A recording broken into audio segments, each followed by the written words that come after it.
नमस्कार दोस्तों, स्वागत है आप सबका एक बार फिर से आपकी अपनी YouTube चैनल पर। दोस्तों, सीनियर सिटीजन सेविंग स्कीम से जुड़े नियमों में कुछ बदलाव किया गया है जो आगे चलकर आपके लिए काफी लाभदायक होगा। तो किन किन नियमों में बदलाव किए गए हैं और पहले क्या वह नियम होते थे और अब आगे से वह नियम क्या रहेंगे, इनके बारे में विस्तार से इस वीडियो में जानेंगे। दोस्तों, सीनियर सिटीजन सेविंग स्कीम के बारे में आप लोग पहले से ही जानते हैं कि ये स्कीम 60 वर्ष से अधिक उम्र के लोगों के लिए होती है। कुछ खास केसेस में इसको 50 साल या 55 साल भी रखा गया है। इस स्कीम में पैसा आपको एक साथ जमा करना होता है 5 साल के लिए और उसके बाद आपको इसका इंटरेस्ट हर 3 महीने में मिलता रहता है। और जब आपके 5 साल की अवधि पूरी होती है तो आप अपना प्रिंसिपल अमाउंट भी मिल जाता है।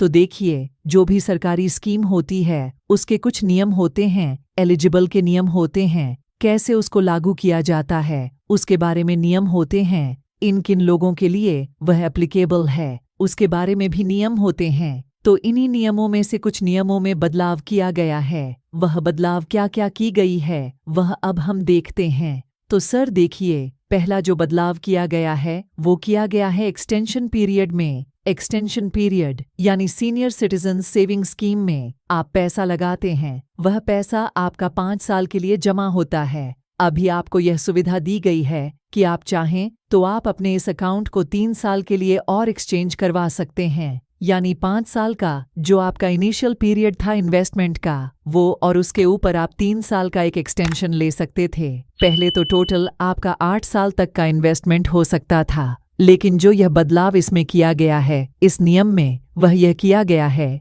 कि पहले आपको ये जो एक्सटेंशन था वो आपको सिर्फ एक ही बार मिलता था, यानी 5 साल के लिए आपने पैसा निवेश किया, उसके ऊपर आप सिर्फ एक ही एक्सटेंशन ले सकते थे 3 साल का, यानी 8 साल के लिए ही आप पैसा एक बार इसमें जमा कर सकते थे। लेकिन अभी ऐसा नहीं है दोस्तों, अभी आप जितनी बार चाहें उतना 3-3 साल के ब्लॉक में एक्सटेंशन ले सकते हैं, यानी जो एक्सटेंशन का आपको जो अवधि है या फ्रीक्वेंसी है उसको बढ़ा दिया गया है। अभी आप 3-3 साल के ब्लॉक में जितनी बार चाहें उतनी बार एक्सटेंशन ले सकते हैं। तो ये पहला बड़ा बदलाव किया गया है जिसका सीनियर सिटीजन्स को पक्का लाभ मिलेगा। दूसरा जो बदलाव किया गया है वो किया गया है जो रिटायर्ड एम्प्लॉयज़ थे, रिटायर्ड गवर्नमेंट एम्प्लॉयज़ थे, उनको ये सुविधा थी कि वो 55 साल की उम्र से लेकर 60 साल की के बीच में अगर रिटायर होते हैं तो वह अपने रिटायरमेंट के बेनिफिट्स मिलने के 1 महीने के अंदर अंदर इस स्कीम में अपना निवेश कर सकते थे, अपनी उम्र 60 साल होने से पहले भी।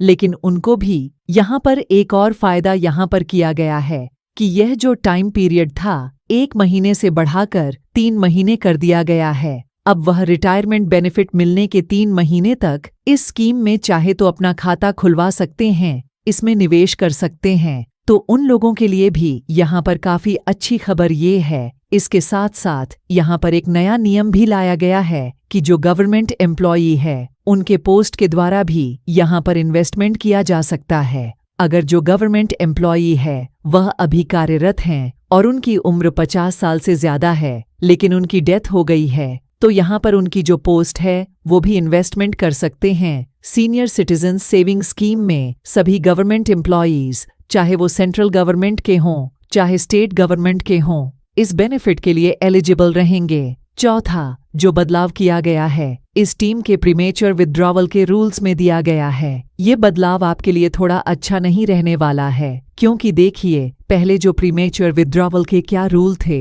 कि अगर आप 1 साल पूरा होने से पहले अपना इन्वेस्टमेंट का 1 साल पूरा होने से पहले अगर आप अपना पैसा वापस ले लेते हैं, यानी प्रीमेच्योर विथड्रॉवल उसको कर लेते हैं, तो जो आपको इंटरेस्ट मिल चुका है, मान लीजिए कि आपने अपना 7 महीने के बाद अपना यह अकाउंट क्लोज करवा दिया, तो आपको 2 क्वार्टर का यहाँ पर इंटरेस्ट मिला है, तो वह इंटरेस्ट आपका रिकवर कर लिया जाता था आपके प्रिंसिपल अमाउंट में से, और बचा हुआ पैसा आपको दे दिया जाता था। लेकिन नए नियमों के मुताबिक अगर आप अब 1 साल से पहले इस अकाउंट को क्लोज करवा देते हैं तो आपके प्रिंसिपल अमाउंट पर 1% का पेनल्टी आंसर लगाया जाएगा।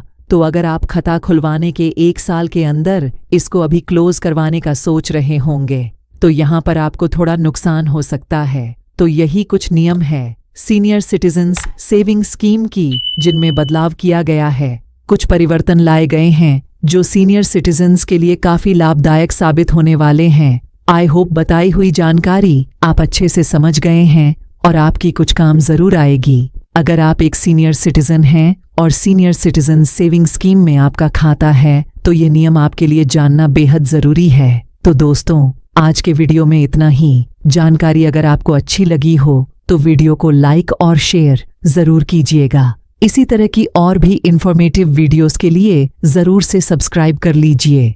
हम मिलते हैं जल्दी किसी और इंफॉर्मेटिव वीडियो के साथ। तब तक के लिए